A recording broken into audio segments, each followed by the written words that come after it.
What is going on, guys? Vanity here, back with volume 16 of the In the Style of series, this time reverse engineering the sound of Flume. This is the composition I'm going to be taking you through today.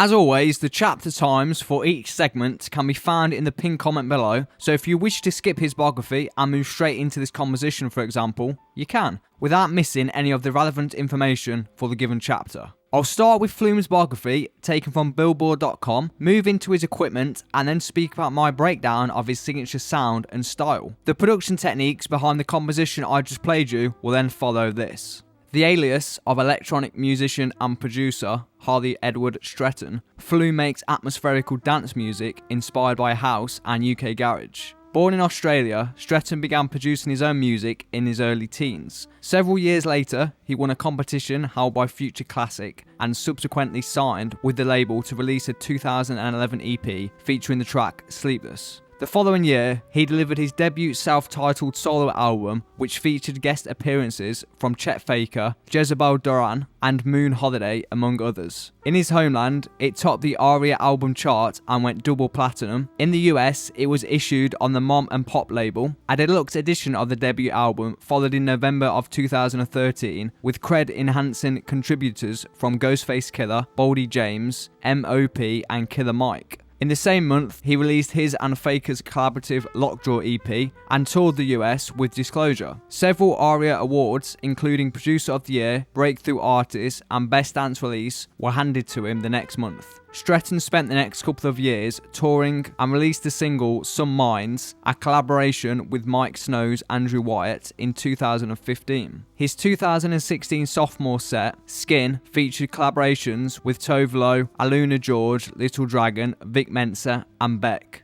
I've got an image of Flume's studio here that was posted on his Instagram. Granted, it was taken a couple of years ago, but I'm willing to bet the core elements have stayed the same. From left to right, you're looking at a pair of barefoot Micromain 27 monitors, Roland's Aria TR808, a MacBook Pro, which looks like the 15-inch model, and a Pogi Symphony interface sitting under the computer monitor there. The chair looks like it might be from Herman Miller too. Looking at the two synths over the far right, we've got a Dave Smith Prophet 6 analog synthesizer, but I don't actually recognise the white one on the top there. Software wise, Flume uses Ableton combined with a bunch of plugins, including, but not limited to, Lenar Digital Sylenth, Spectrasonics Omnisphere, Native Instruments Guitar Rig, and Sugarbytes Tornado. But please don't get caught up in all that, as Flume, as I am, is a big believer of less is more. In his Producer's Disc episode, which I've linked below, he says, and I'm paraphrasing here, that he will constantly be downloading plugins and buying gear, but never really taking the time to properly learn any of it. Now, he has a simple setup, both in terms of hardware and software, but has learnt to master each piece of equipment and plugin to get the most out of them. In practical terms, pick 2 or 3 instrument plugins and master each accordingly. I'm constantly trying out new effects such as EQs and compressors, but instrument wise I keep it very simple. For me, it's Serum, Sylenth and Atmosphere. But I am by no means saying that you should limit yourself to only 3 synthesizers. I am saying that you should master at least one, to the point where you can hear a synth line from a track and then open your synth and recreate it. I'd now like to move on to Flume's signature sound and style, which, like with Jamie XX in my last tutorial, I've broken down into 3 key pillars. Number 1 is of course his use of synths. There's a few things I want to talk about here. The first is layering. Flume's synths are not just one instance of Sylenth or Serum. There's multiple layers in there that stack together in a way that makes them sound as one. In this composition that I'm going to be taking you through in just a minute, you'll see that I'm running 5 instances of Sylenth that are all layered together. There's also a bunch of stereo effects and sidechaining, which I'll get into later. But this layering of synths is something I feel producers seem to miss. Don't expect that sound to come from only one synth. It's a puzzle that you've got to fit together. We all have a lot of room to play with within the stereo spectrum. Remember to make use of it all. Number 2 builds right off the back of this. Keep it simple. Now, this kind of contradicts what I've just said, but let me explain. While there are 5 channels of Sylenth powering that synth line, there's only 19 in the whole project. Yes, this is only a 16 bar loop, so with the full track there may be a few more, but the main area is completed. I've watched producers of this genre have upwards of 80 or even 100 channels in a project, which is just insane and not necessary. You can hear how simple Flume keeps his tracks. We can pretty much break it down into 5 groups: drums and percussion, bass, synths, effects, and vocals. His tracks are organised, precise and clean, and for this style of music, anything less can be a serious issue. I realise for many producers, melody can be problematic and a real stumbling block when working on a record. I've got a set of plugins in Ableton that will really help you with the creation of melodies, coming up a little later when I discuss the synths. Number 3 is more of a production workflow tip that Flume shared in his Producer's Disc episode, but I think applying it to your own productions could have a profound impact. It comes in 2 parts. The first is starting with a 16 bar loop and expanding out from there. I applied this to my own productions a few years ago, and it really puts a stop to you never finishing your tracks. If you're starting out with the main core elements that are the foundation of the track, it's all downhill from there. Once the drop, chorus, main 16 bars, call it what you will, is down, in most instances it's just a case of arranging out the full track. The second part is starting with the melody. Flume said that he always starts with the melodic elements and builds the drums around them. Now this is obviously a personal preference, but if you're not already, please give it a go. Each track is different and will require different processes and techniques, but drums can be quite boring and repetitive, especially when you're listening to them on loop, trying to come up with a melody that has to fit around them. Flipping this and starting with the melody allows you more freedom with where you want to take the musical elements, as you're not trying to fit them around something that already exists. In my past tutorials, I've spoken more about the artist's individual sounds, like the drums, the bass, etc. But I feel like giving you actionable advice that you can go and experiment with and apply to your own production straight away is infinitely more valuable, as you'll see the former in this composition anyway. While we're on the subject, let's jump right into it.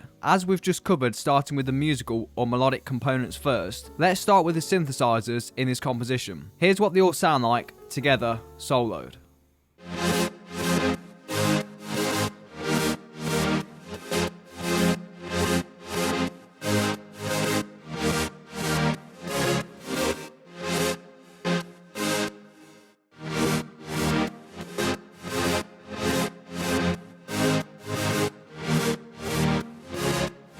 As I mentioned towards the beginning of this tutorial, this lead is made up from 5 separate instances of silence. The top 3 all contain presets that I've created on the synth. The bottom 2 are just the initialized presets, with one panned 25 to the left and one 25 to the right. I'll play you all 3 individually so you can hear what's going on. Here's the first one, soloed.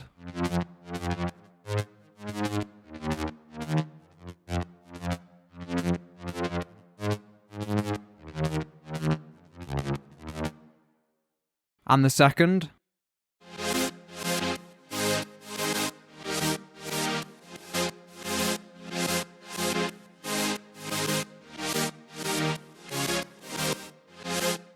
And the third.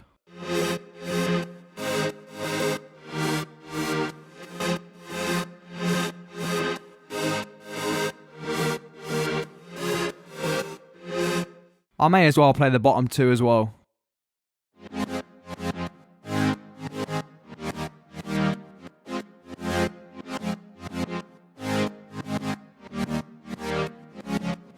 I recommend you create a more structured system for layering synths, such as one for a different characteristic of the full lead sound you want to create. Perhaps you could have 3 for low, mid and high, and 1 for stereo, for example. Now, I'm not going to take you through the synthesis of the patches for 2 reasons. The first is that letting you effectively copy my synth isn't going to teach you anything, plus this whole project is available on Samples by Vanity for $5. It's also included in this week's sample pack. Secondly, there are already tons of tutorials on YouTube showing you how to create Flume-styled leads, and I'm not going to recycle information that's already available to you. On the same token, I didn't hide my synths and force you to purchase the project. You can pause the video and copy if you wish, but please learn your tools. Okay, back to the processing. There isn't any effects on the individual channels. I've applied it all on the group bus. If you are going to split your synths into low, medium and high, for example, remember you will need to apply filtering to each channel separately. So the group bus looks like this. To kick things off, we've got an EQ rolling off everything under 100 Hz, as this is where my bassline will sit. Depending on what style of lead sound you're going for, you may also want to remove some muddy frequencies around 500 and 250 Hz. Now in this case, I chose not to. I've then got two compressors side by side down here that are both sidechaining the kick and the snare to these synths. This has both creative and mixing purposes. The creative is to create that pumping effect we can hear in Flume's tracks. You can see that the threshold on both of the compressors is right the way at the bottom, creating a drastic pumping effect. On the mixing side, this effect creates space for the kick and the snare, as the lead will dip out of the way each time they hit. I've then got a Teletronics LA2A, which is one of the best hardware compressors ever made. Now just a quick side note, I call this a compressor, but really it's a leveling amplifier. There's not a huge difference between the two, but I thought that I may confuse people who didn't know what a leveling amplifier was. I would like to take just a second to explain the difference, because I think it would be beneficial, as I really like how the LA2A sounded on this lead. Waves, Cakewalk and Native Instruments also make a digital version of the LA2A, and there are some free emulations out there floating around online. First, let's determine the difference between them, since it's the job of both to ride the gain, or a technical definition would be to employ a variable gain amplifier to reduce the dynamic range of the program material. Simply put, in music, dynamic range is the difference between the quietest and the loudest volume of an instrument, part, or piece of music, and it's the job of the compressor, or leveler, to compress or limit the dynamic range so that the soft parts are not too soft and the loud parts don't distort or make your ears bleed. Now let's define what limiting is. A limiter is a circuit that allows signals below a set value to pass unaffected and clips off the peaks of stronger signals that exceeds this set value. The basic difference between the two is that a leveler functions more like a limiter and is program dependent, whereas the compressor has the ability to change the value at which the signal is passed or compressed, as well as the speed at which the compressor responds to the signal, the ratio of the input signal to the output signal, and finally, a compressor allows you to determine the length of time that the compressor acts on the signal. When a compressor is set with a very high ratio, it begins to act like a limiter. A leveler, or leveling amplifier, basically has only two controls, as in the case of the LA2A, gain and peak reduction. As I mentioned a few seconds ago, the leveler is program dependent, meaning that it acts on the tonality of the music coming through it, both high and low levels based on an internally set compression slope. What makes the LA2A unique is that it uses an electro-optical alternator system that allows instantaneous gain reduction. The opto compressor is thought to be more musical since its response is non-linear, just like the music passing through it. Optical compression is a whole other subject, but to sum it up in a sentence, they don't catch peaks or respond slowly to them. In this instance, this is what I wanted, more of a gluing together of each synth, rather than the fast peak control that will be required on drums, for example. To sum that little segment up, use the right compressor for the sound or job you're trying to achieve, as they can have a drastic difference. The last plugin on this chain is affecting the sound the most, but I'm probably going to spend the least amount of time covering it, and it's LFO Tool by Extra Records. LFO Tool allows you to sculpt custom LFO curves and shapes with various effects such as tremolo, autopan, transgate, and many more. I find creating LFO curves in this plugin much easier than using Sylenth. Now again, this is my personal preference, but it's still a great plugin for creating custom LFOs. I'll just give you a quick before and after so you can hear what this plugin is doing to the sound. So first we've got before.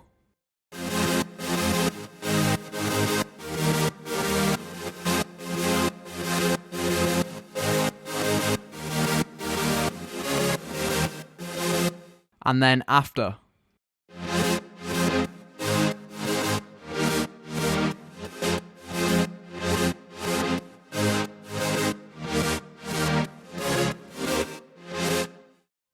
Pretty big difference. I just felt that the lead line needed more movement in order to get it sounding more like Flume. The only other effect that's on this lead is the reverb, and this is extremely important when going for that large synth sound. I mentioned that I found a tool to help you create melodies inside of Ableton Live. Now there are many available that run via Max for Live, however this one is a little more advanced than most. It's this one, J74 Progressive, a tool set for chord progression and harmonic editing by Fabrino Pice. Apologies if I mispronounced that. I'll be honest with you guys too, I only came across this a few days ago and I'm yet to really dive into it, but what I can tell you is that it's really powerful for creating chord progressions. It looks like this when loaded onto a MIDI channel, and as you can see here, you have 7 options. For now, I'm just going to focus on the clip progression, which is the main window, and the circle of fifths, which allows you to preview some different chords. The main reason why I find this so helpful is because it can actually create and edit clips for you. So here's an example. Say I want a D minor chord progression in sevenths with half note intervals, then I click this button, create progression clip, and it does exactly that. I can then play and stop it and change it to something else right from this device. You've also got this ARP mode, which if you use on a long note length can inspire some really interesting melodies too. I've linked Fabrizio's tutorials below, so if you'd like to dig further into this device, you can. I'd rather let the man behind the plugin explain it, as he's much more experienced with the device than myself. It only costs around $18, and I've provided all the links in the description for you guys. Okay, that's it for the synths. Let's dig into the drums. This is how the drums in this composition sound soloed.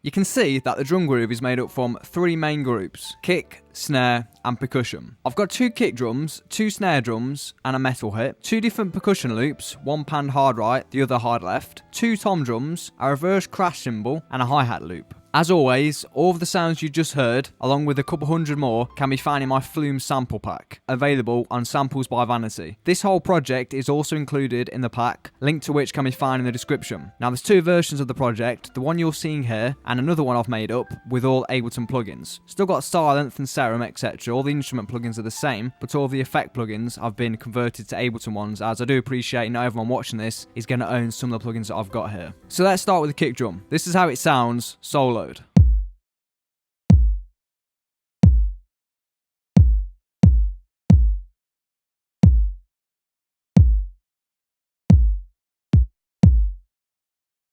The first plugin on the group bus is an EQ removing everything under 30Hz, as there is nothing this low I need in the mix. The cut of 500Hz is removing some muddy frequencies. Now this seems to be pretty universal for most sounds. Try boosting it first to hear what you'll be removing. The next plugin is applying some compression to the kick drum, with a maximum of 3 decibels of gain reduction. I recently got this plugin and I've just been trying it out on my mixes, and in this instance it worked really well, so I left it on. The next plugin is a free download from Softube again, the saturation knob. I've used this as even with heavy sidechain compression, the kick just wasn't cutting through the mix enough for me. I had the same issue with the snare drum, but used EQ to fix it in that instance, which I'll show you in just a second. Do be careful with saturation though, as some plugins just crank up the signal, giving the effect of a better sound rather than just a louder one. That's the kick drum. Let's move on to the snare, which sounds like this, soloed.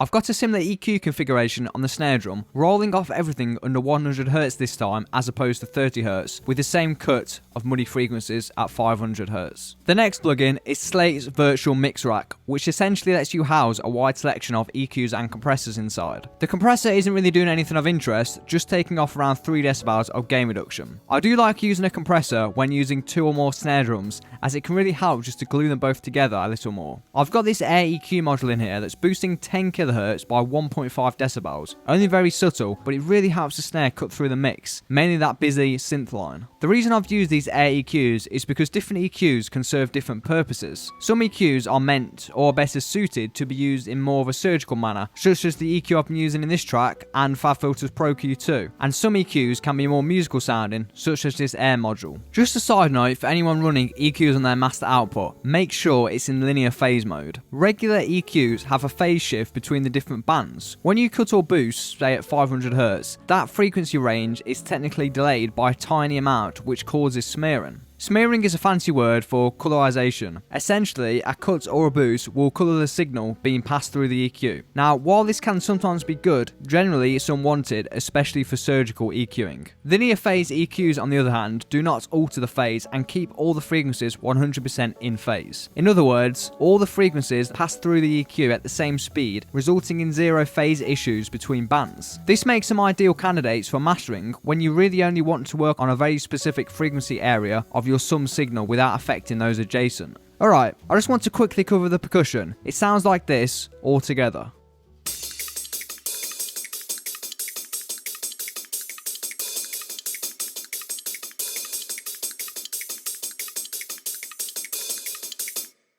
I've got the same EQ configuration as on the kick and the snare, just rolling off everything under 250Hz this time. And again, the air EQ is on here, boosting at 14 kHz by 1 decibel. A lot of the percussion information I've got out on the sides of this record to try and avoid the main synth line in the centre. The two compressors at the bottom here are just sidechaining the percussion to the kick and the snare. I can't say with 100% certainty that this is something Flume does, but it does sound great nonetheless, and it gives the kick and snare even more space in the mix. Finally, the glue compressor at the end here is providing around 3 decibels of gain reduction, just keeping the percussion at a constant level. Let's move on to the bass. The bass is made from 2 parts, which I find is actually the best way of creating a bass line, and that is separating the sub and mid information. Serum has the cleanest oscillators of any synth I've ever used, so that's what I always use for my pure sub bass, which is just a straight sine wave. I've then got an instance of Razor by Native Instruments, providing a plucky kind of mid-range sound just to complement the sine wave sub bass. Together, they sound like this.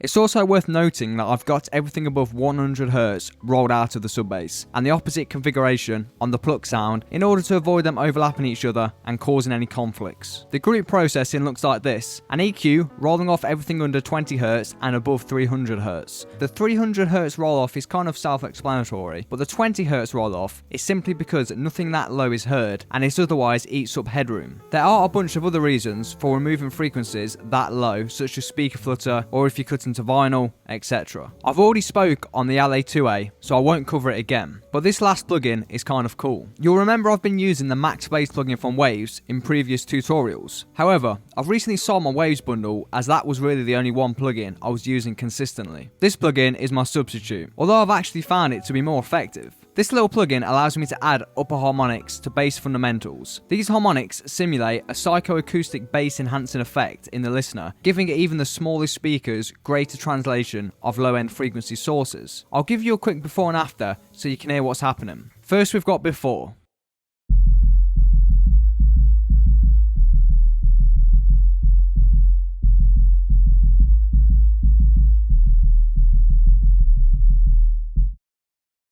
And after.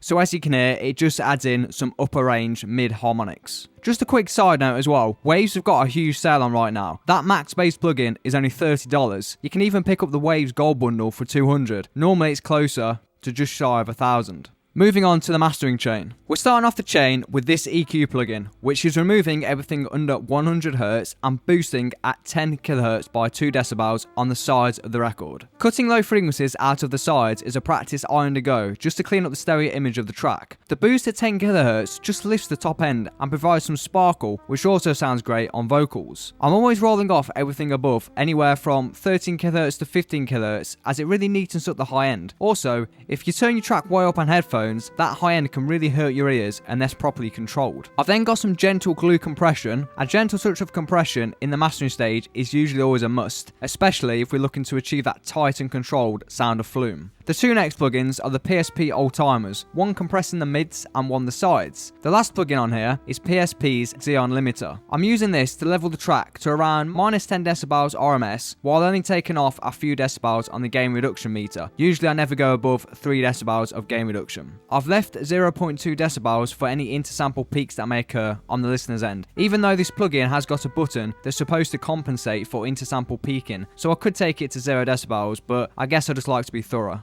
Key takeaways. The 3 key takeaways for this tutorial are: number 1, synth layering. Remember to layer synths like fitting together pieces of a puzzle. Making them in a low, mid and high configuration may help this process too. Number 2, master the tools at your disposal. This is something Flume has actually said in a few different interviews. Rather than going broad and only skimming the surface, it's much better to go narrow and deep on only a few plugins. Number 3, starting with a 16 bar idea and expanding from there. This may help some producers producers, but the truth is everyone has their own workflow and what works for them. This isn't a one-size-fits-all process, but it may help those struggling with finishing tracks. Alright, that's all I've got for you today, guys. As always, thank you for watching, and remember to keep sharing your suggestions for future tutorials in the comment section below.